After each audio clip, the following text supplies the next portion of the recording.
But you have to get rid of these things because rid of this lady because this is not what it is. This is not the kind of marriage you bargained for. You need room for yourself. You need room to breathe. Also, you need to give her a long space so that you'll be fine. Hi Genius fam, you're welcome back to my YouTube channel. Guys, Beyond Wealth, I just saw this movie like today, so I decided to review it. So guys, this movie has Clinton Joshua, Miwa, Olorunfunmi, and the plot revolves around a newly wedded couple, Dan and Elsie. So apparently Dan is unemployed and he got married to this wealthy spoiled child, Elsie, which was played by Miwa. So she makes the relationship toxic for Dan because Dan is unemployed, he's not bringing anything to the table. So and funny how watching this movie, I was wondering in my head that how was their relationship like before they got married?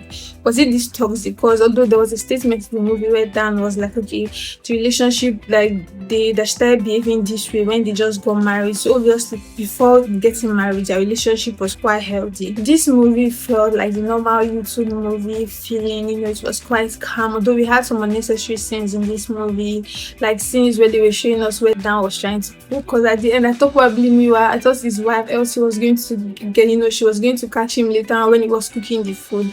The time she sent her maid out of the house, but it was not so. So although I love the story of this movie. Like I said, the story is such a cliche story, but I really like how they portrayed the story of this movie. Although I would have really loved it if we had like more scenes where Elsie maltreated him, although they were like scenes she did, but I felt like we didn't have so much of that scene.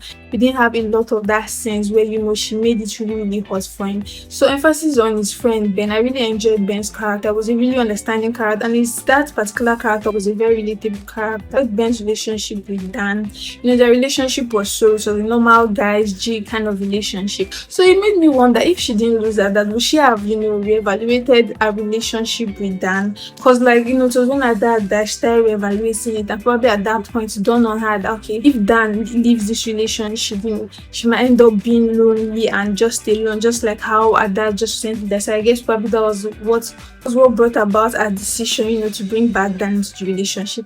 Also, I really enjoyed Nancy's character, even though that character felt like she was talking word for word, one word after another.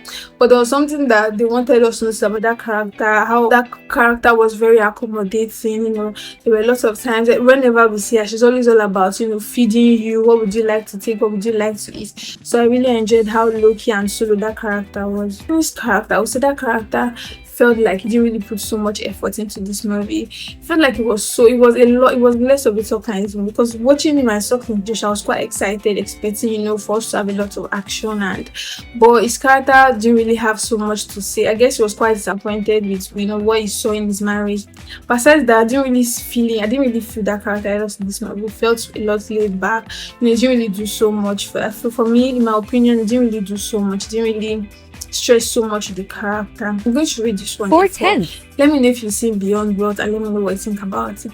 And also, please like my video, guys. Comment on my video. Watch my previous videos. The link of this description. Follow me for more reviews. Subscribe to my channel, guys, and tell me what you feel about my video. Bye.